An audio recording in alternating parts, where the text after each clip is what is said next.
Hello, I'm Josh Malinchuk, CEO and President of JM Tax Advocates.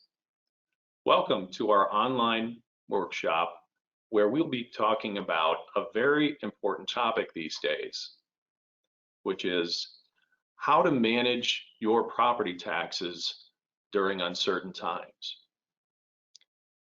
A little bit about my background. 28 years ago, when I started my career in public accounting, I had no intention whatsoever to become a property tax expert. In fact, anyone that says, I'm going to set out with my career and become a property tax expert probably is a property tax expert because most folks like me fall into the area and just grab a hold, which in my case, I started out as a board staff auditor that needed an alternative to add value with my career, and property tax came into the equation. Really enjoy the area because of all of the value added and savings opportunities that present themselves with services to companies just like yours. And so I'm very pleased to be able to discuss this topic, and especially to help you become more aware of why this is an important area and how this is an important area to your business. And so 28 years ago, I started in public accounting, worked there for about 18 years, served as a national tax expert for a regional accounting firm and a national tax director for a Big Four firm, and saved businesses quite a bit of money in the areas of property tax and incentives. And so when I founded JM Tax Advocates 10 years ago, that became my primary focus for my team. And so I've amassed a group of individuals like-minded with the same service philosophies that I learned throughout the years. And collectively, we've built 50 years of experience doing the same thing and the same focus with my public accounting stint. And so JM Tax Advocates as a company offers services in three primary areas. The first is with property tax reduction advocacy.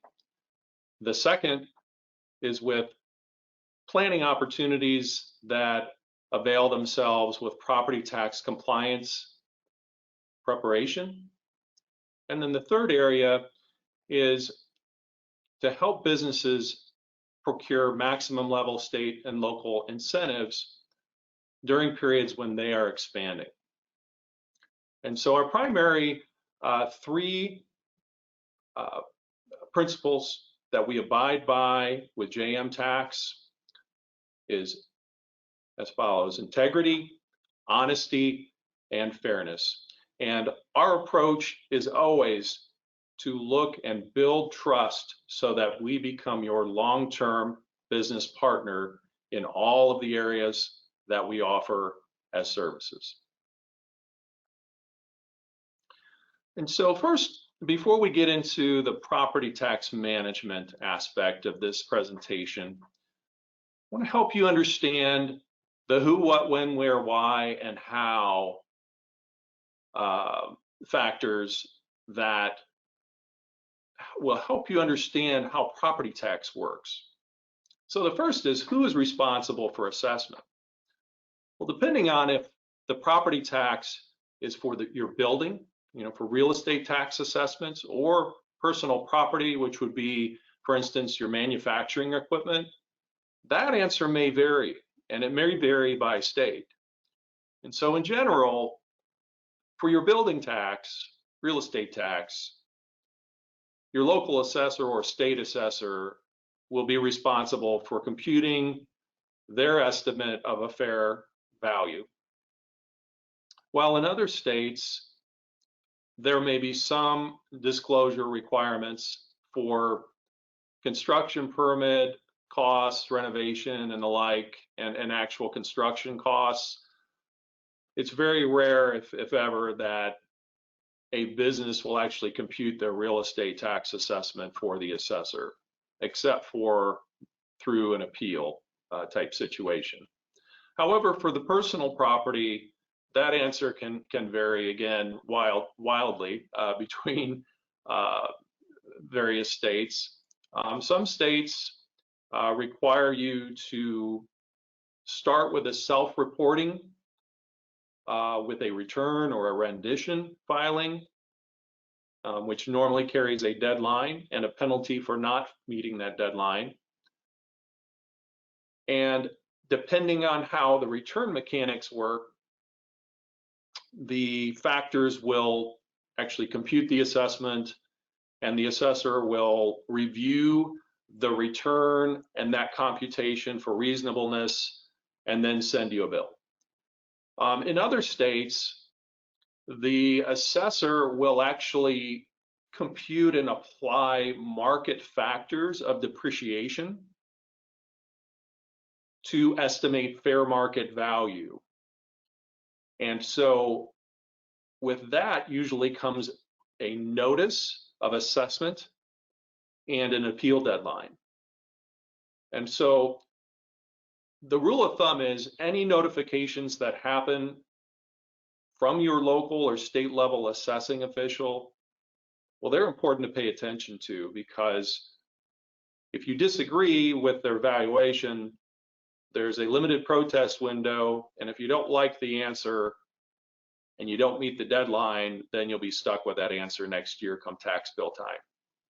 So it's very important to pay attention to those types of communications, to scrutinize them for accuracy, and to act ahead of the protest deadline. The next question is, what property is taxable or exempt?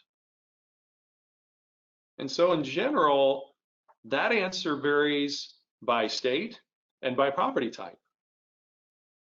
A good for instance is some portions of real estate may be completely exempt from property taxation if they're qualified as such. A great example of that would be for states that carry a pollution control exemption.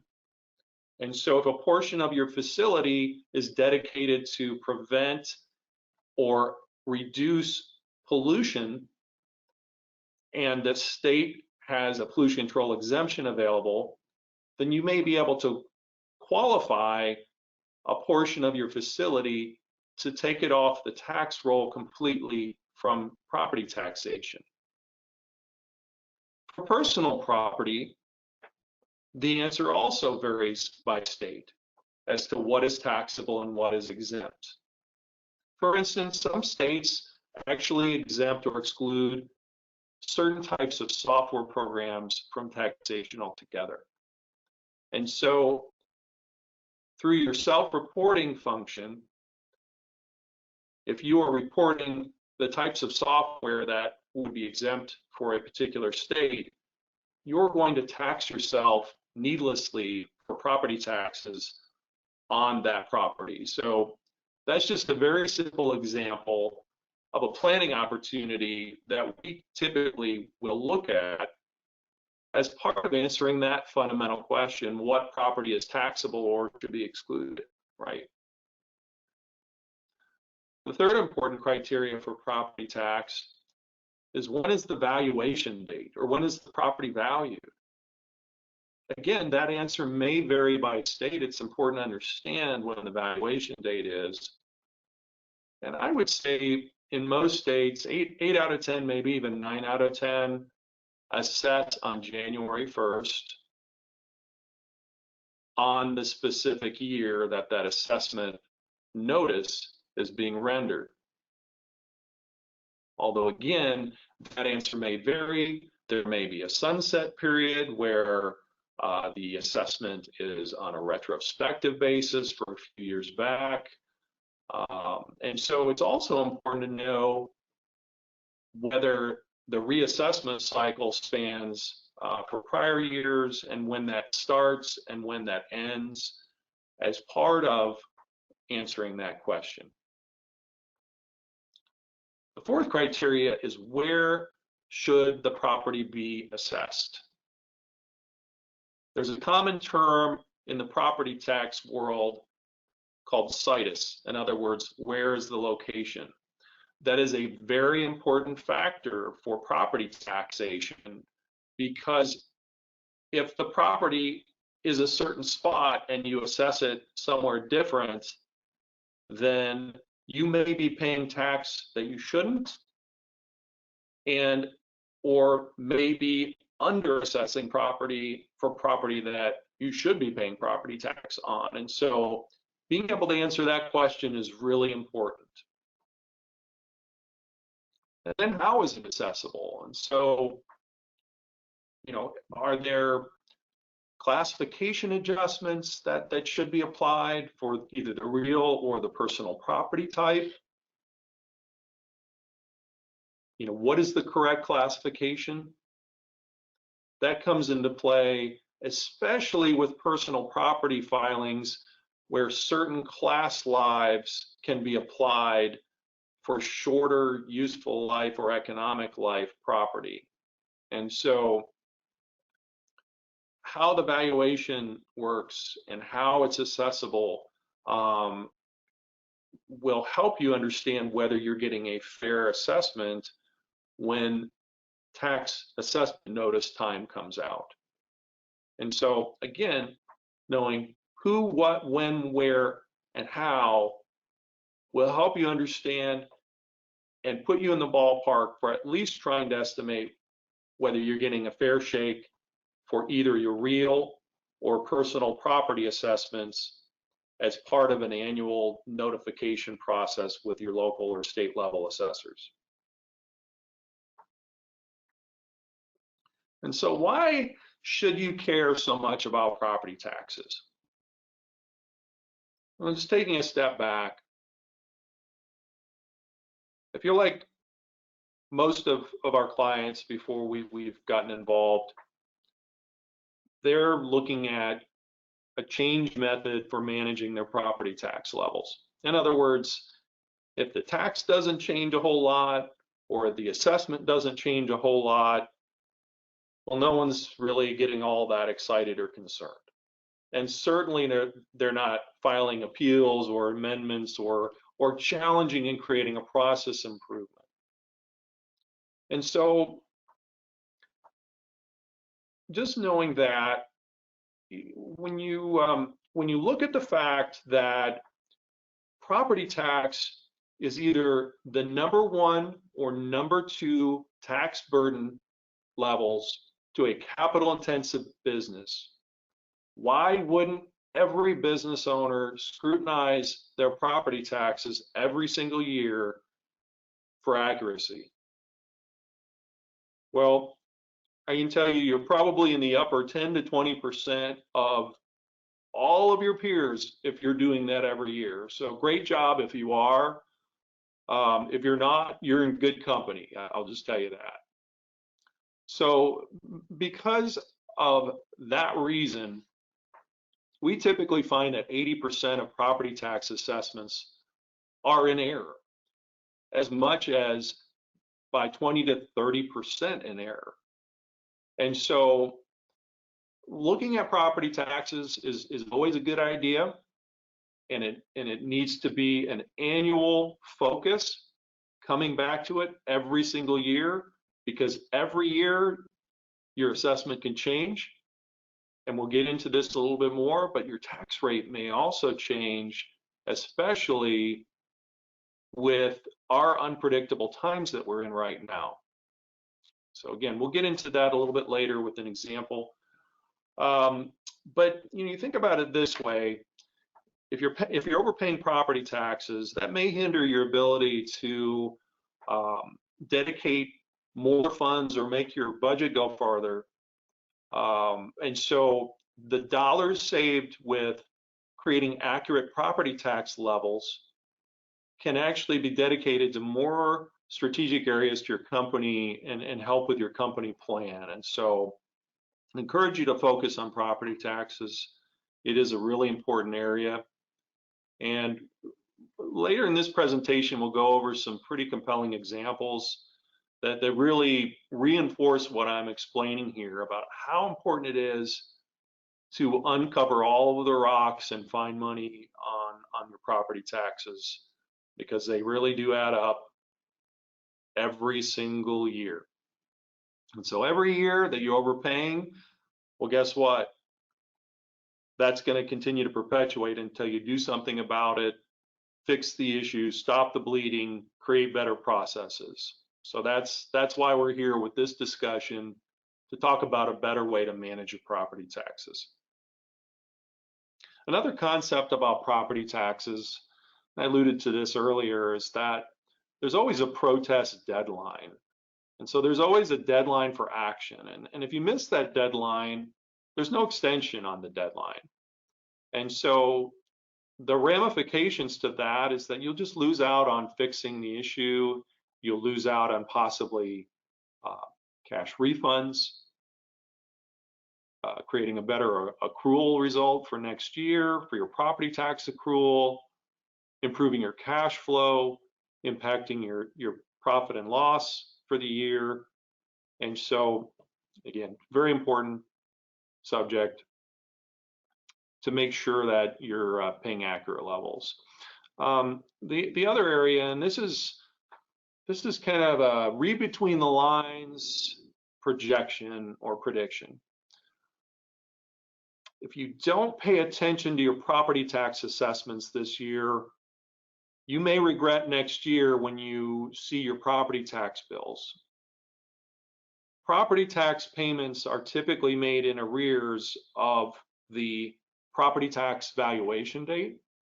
And so, for instance, for this year's assessment for 2020, the property tax bills will be paid typically next year for most states.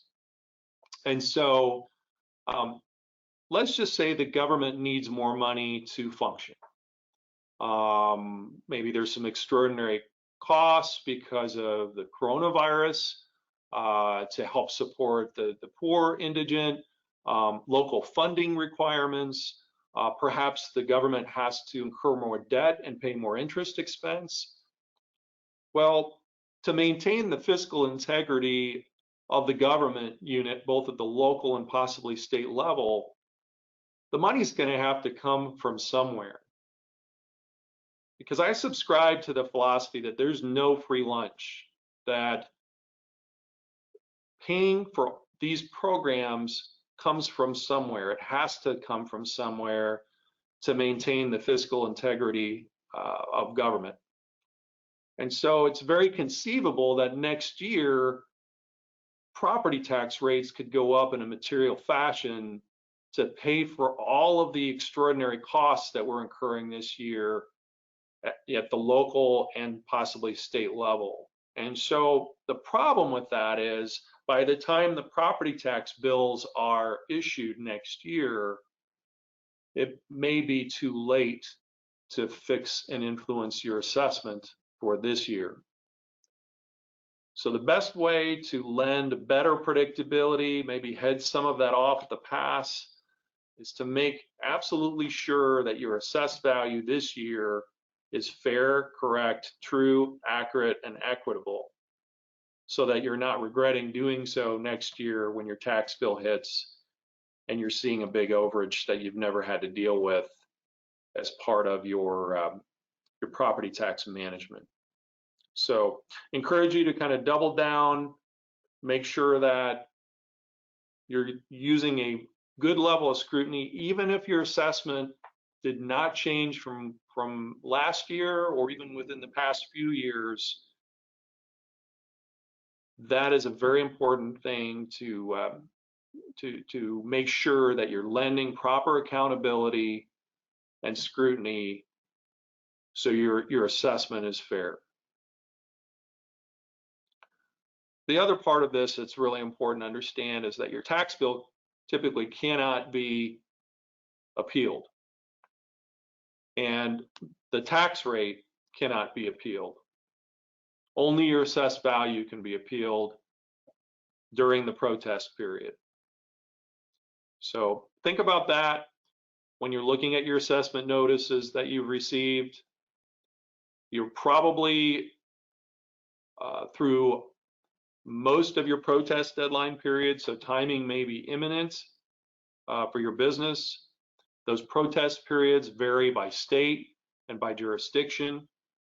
So it's very important to map out what your deadline to act is so that you're managing and taking a planned, proactive approach for your property tax levels. The last point I want to also talk about is that this year or next, but especially next, we're anticipating that there will be large value differentials between original assessments rendered by the government and true, accurate, fair, and equitable values. And we anticipate that that will widen from year to year, prompting the need to file an appeal and start down the road of advocating for a fair value. And so I think this year is a good time to at least examine your assessments, at the very least in preparation for a much bigger planning period and possibly a bigger financial skin in the game to make sure that next year's assessments are right because of the impact on value from the shutdown, coronavirus, and our extraordinary unexpected costs that will likely impact a number of property types for next year. And so I'm going to go through a specific example. So you just ask yourself, well, how can my property tax amounts go up when my values stayed the same from 2018 through this year, right? So this just kind of illustrates how that can happen. So in this case, we're looking at a $15 million assessed value for our property. Haven't done anything to challenge the assessment because, hey, it didn't change from last year, it must be fair. So for the payments that were made in 2019 and 2020, the property tax amounts are constant. Everyone's happy, their accrual is the same from over the past 2 years. And then boom, next year you see your property tax bill and it went up 30%. Well, how in the world can that happen when my assessment didn't change? Well, coming back to what I said earlier, when you have local funding needs that are going up, and I believe they're going to go up quite a bit, as part of the budget process for setting the rate next year, you could very easily see a material change like this. So in this case, the example, we started out with a property tax rate of 2.3%. And then for pay 2021, we've assumed that there would be additional funding needs, that rate would go up quite a bit. And so in this case, despite the assessment staying the same, in 2021, when the bill comes due, we're seeing a $105,000 increase in property taxes. So, we get the bill, like, oh my word, we need to do something about this because we can't have our accrual going up. I'm going to have to answer to somebody about this and have some tough explaining to do. Well, guess what? Unfortunately, there's nothing you can do at that point because your bill payment period is beyond the protest period for fixing that assessment. And so you'll be stuck with that $105,000. And the best that you can do at that point is, again, to dig into the assessment for the following year. You'll be stuck paying that $450,000 tax bill, and you've lost the ability to take that $105,000 and possibly put it to better use through undergoing better scrutiny with your assessment to make sure that that $15 million number was the right answer based upon an experienced level of review and scrutiny. So, some of the sources that could influence and impact property tax rates could include, I said this earlier, debt interest payments, extraordinary costs to ramp up police and fire, sometimes hospital funding comes from property tax rates. And so what hospital is not incurring extra costs these days? I don't know any, quite frankly. School funding. Well, what about putting procedures in place for e-learning programs to amp up IT? Well, who's paying for that?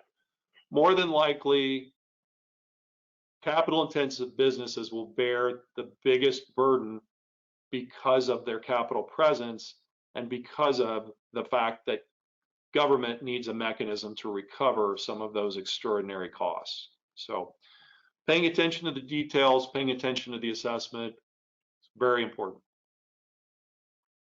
So we've established that.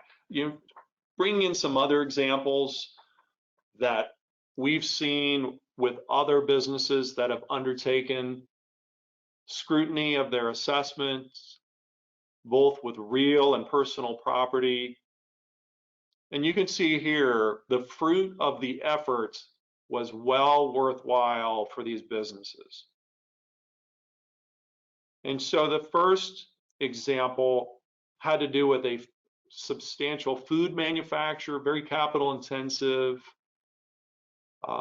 They had a massive footprint. And fortunately, they undertook a substantial amount of planning and a proactive approach to examining the property tax burden to make sure that they were getting ahead of the tax bill process to examine their assessments for fairness, accuracy, and equity.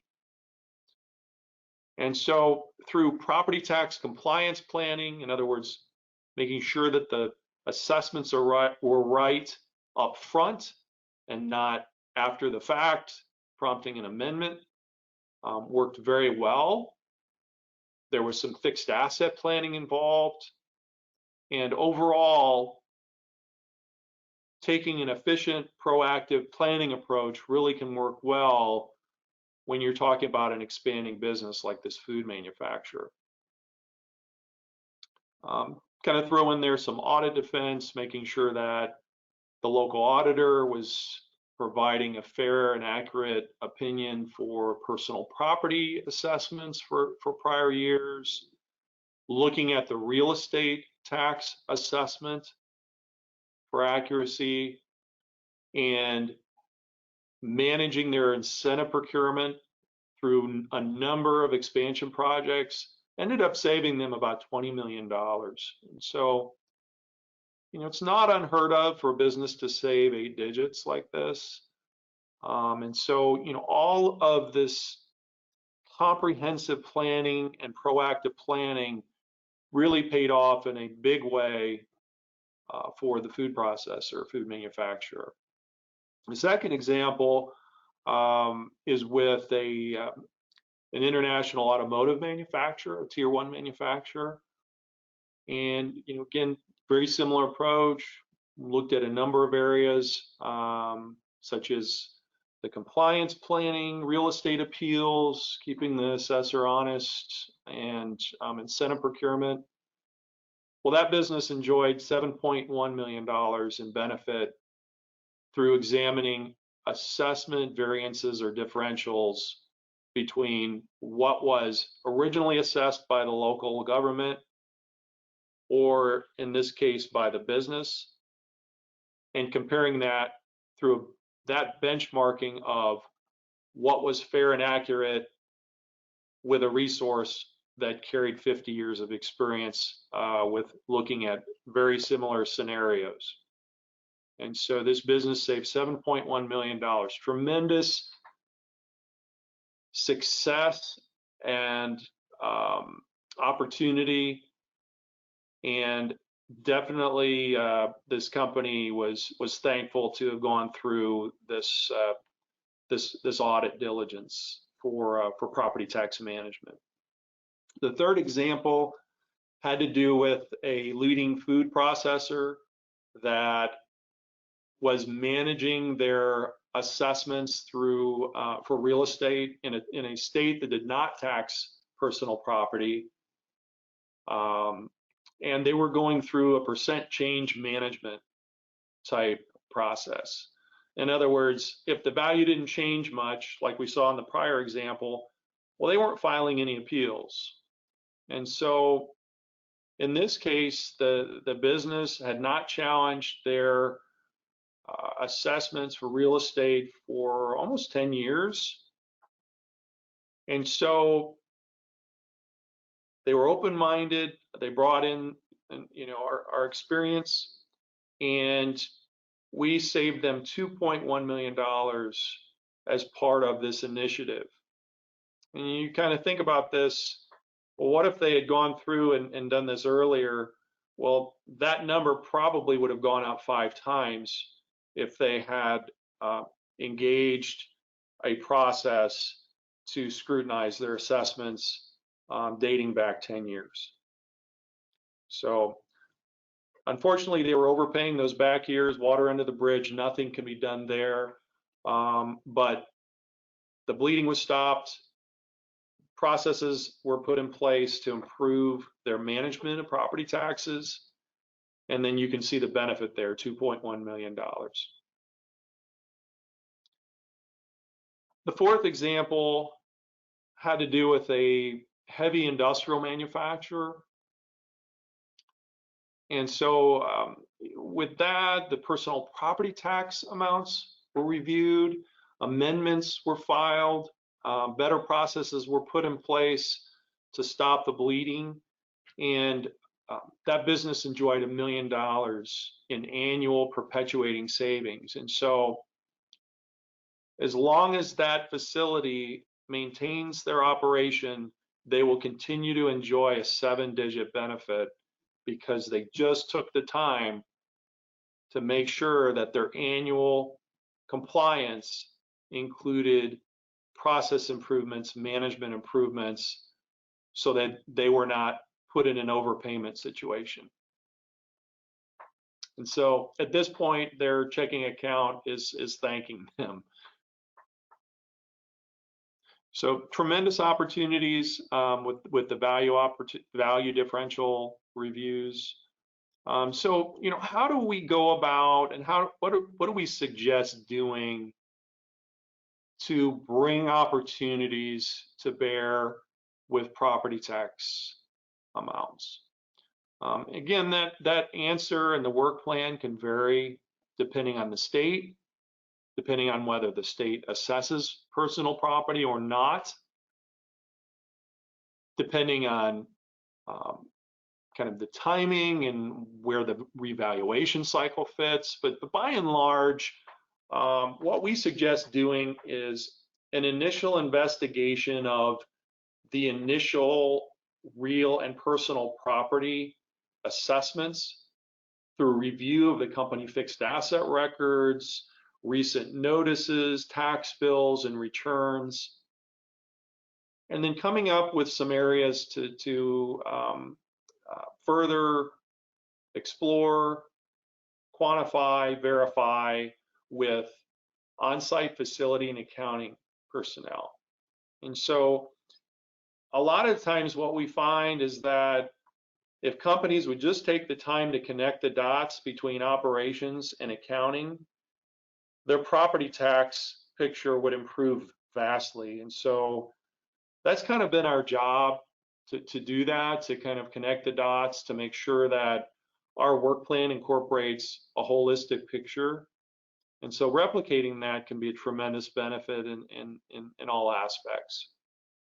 Because after all of the data is kind of verified, the dots are connected, well, then you need to compare the assessment as is for the current year with what your market data is saying.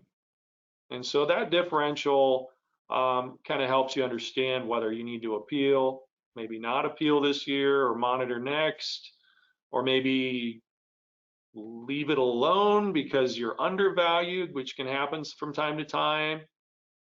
And oh, by the way, just as a side note, don't ever recommend filing an appeal for no good reason because of the very unlikely but can happen scenario where your assessment can increase because of that, because of the open substantive review that will happen when you file an appeal.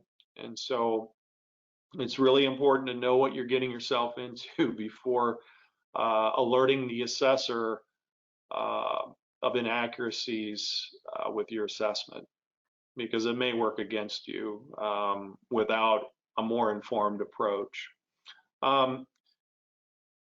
Another step that's really important, is to kind of start with what our deadline is. What's our overall stop point where we cannot act, and knowing what that is and mapping that out as part of your work plan is step one. You really have to understand that at the very least, you should know when assessments were sent out in the prior year, and then start kind of timing your calls so you understand when notices are going out this year, because it can vary by state, by jurisdiction with the state, even by batch in some counties. And so that mailing date, the notice date actually starts your window. And that window may be relatively short, as much as 10 days period for the protest. But typically it's a 30-day window. And so, that's something that, again, is step one, very important to do as part of knowing what your end date is. The other step that's really important, once you've gathered all this information, you've documented your issues, you've compared your assessment, you know that there's an error. Well, now it's time to implement your findings through either appeals or amendments or both. And so typically with your real estate tax, you're filing an appeal or a protest of value.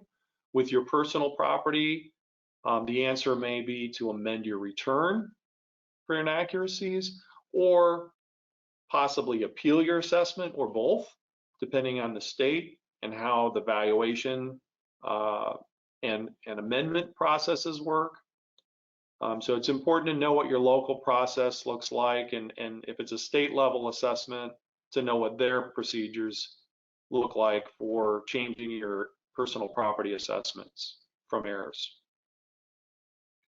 And the last step, and I think this is probably the most important part to just seal the deal, if you will, is to review your tax assessments and tax bills to make sure that what you've negotiated and settled upon is actually reflected in your tax bill. The other side note is making sure that your tax bill is correct as well. And so sometimes your tax bill will contain errors, and unless you're scrutinizing, paying attention to the wheel there, you'll end up overpaying your property taxes because of a calculation error from your treasurer or auditor, depending on who the elected official is that's responsible for rendering your tax bills on an annual basis.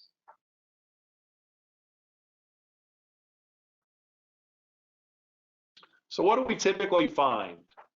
So we go through the painstaking exercise of scrutinizing the assessments, scrutinizing returns, looking at historical property tax or fixed asset records, looking at bills, looking at assessment data for real estate, making sure that what is true is actually reflected in your assessments. Some of these areas, although they're not all inclusive, encompassing, if you will. These are typical opportunities that we see with errors. And so the first is that your real estate value, as determined by your assessment, is too high because actual market data is showing a different answer. And so, a good example would be, your initial assessment for your industrial property is at $70 per square foot, and your local market rates for sales transactions are showing more along the line, typical transactions at that $40 a foot level. On that one, you'd need to appeal, and that would be something that would be a very common mistake by an assessor, especially for more complicated property types, such as large manufacturing properties, income producing properties that are going concern type properties like senior care, hotels, and the like. And so chances of the assessor getting those wrong, be pretty high. So the trend is more unique, more complicated evaluation methodology would be, the greater the risk that the property would be over-assessed and warrant an appeal. The next area is with physical feature errors of the building and land. And so you'd be surprised how many times we find differences between actual square footage and what the assessor used as their basis for assessment in terms of square footage determinants. Age of construction. Perhaps there are wetland restrictions that create use restrictions for your land that aren't being reflected on your assessment. All of those can create and warrant the need to appeal. And so that's always something that is important to kind of include in your diligence, to have a survey process, to know what's there, to make sure that that is really what is being reflected in the assessment. Incentive computation errors do happen from time to time. So, if you go through the painstaking effort of negotiating a local tax abatement, for instance, and you just assume that that calculation is going to be 100% correct every year, it's highly likely that you'll end up not getting everything that you negotiated with that incentive unless you have that annual monitoring and scrutiny with the actual incentive computation. So very important to be all over that area. Personal property obsolescence. And this is especially true with states that include their own multipliers as part of the assessed value determinations for fair market value. In other words, what you report on the return, is just the cost of the assets broken down by classification, by age, and then the assessor will actually apply their own depreciation multipliers to come up with a value. And so it's very common that additional depreciation will be warranted for certain property types because of incorrect classifications, because perhaps there are additional sources of depreciation not being allowed by the assessor because of the economy, for economic obsolescence, or function because of perhaps technology changes that have happened that have rendered a portion of or all of the property to be utilized less than ideal. All of those forms of depreciation are extremely important to understand when also coming to the realization that you've got a fair or an erroneous assessment.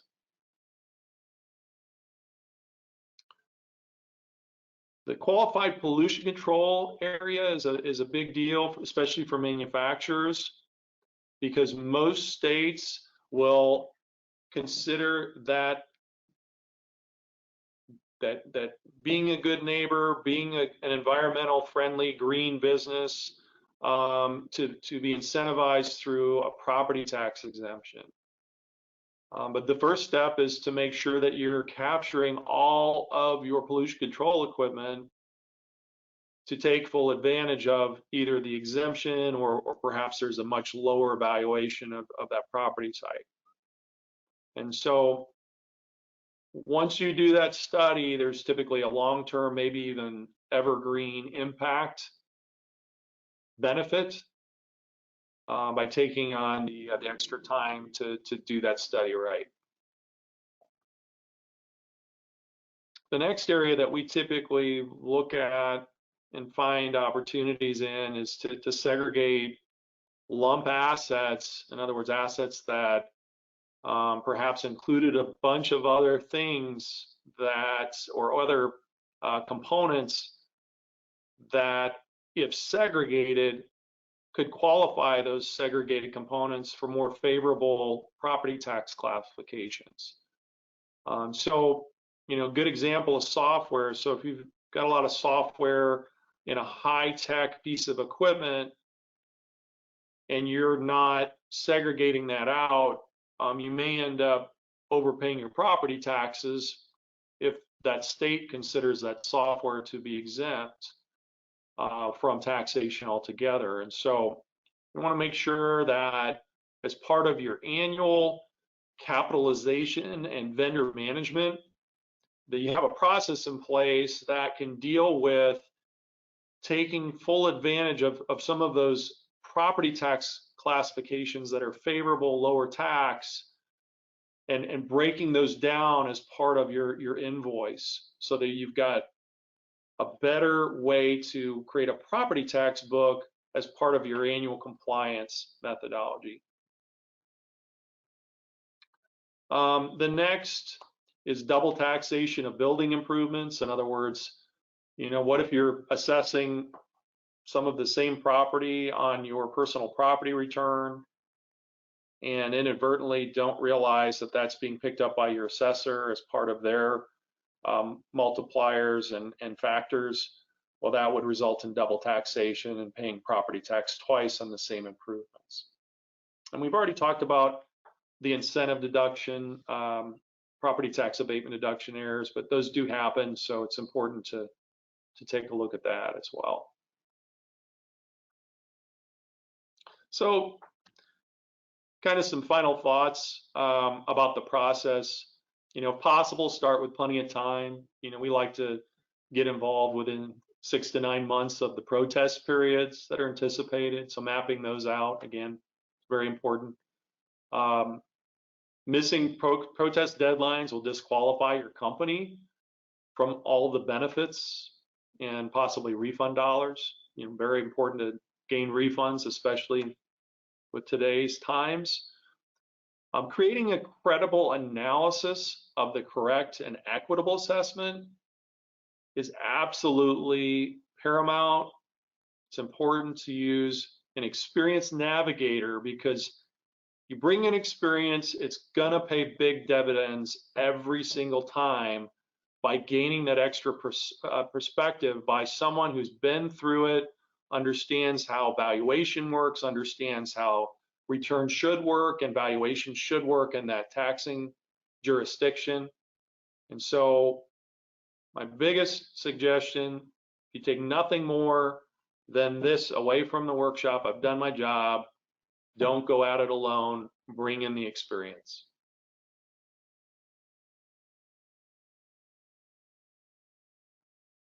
So taking a step back, if you need some help, we're here to be of help, to be of service. And so we offer a very easy way to start working together, and we're certainly open to partner with you, serve your best interest, advocate for a fair, accurate, and equitable property tax level.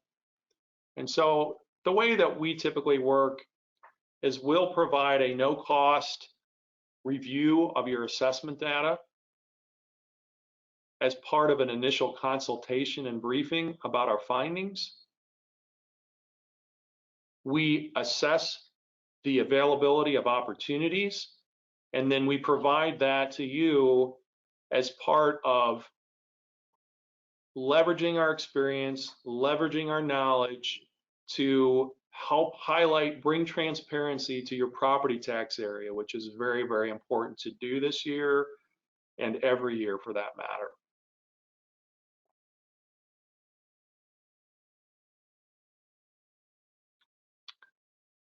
So at this point, I know that you've had the ability to chat with our team. Feel free to raise any questions to us.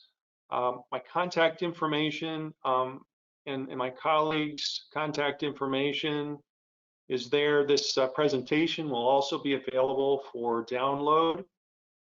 And so I just thank you for attending. Really enjoyed the opportunity to present some of these valuable opportunities. And hopefully your takeaway is you're paying better attention to your property tax management this year and not underestimating the power that comes through a disciplined annual scrutiny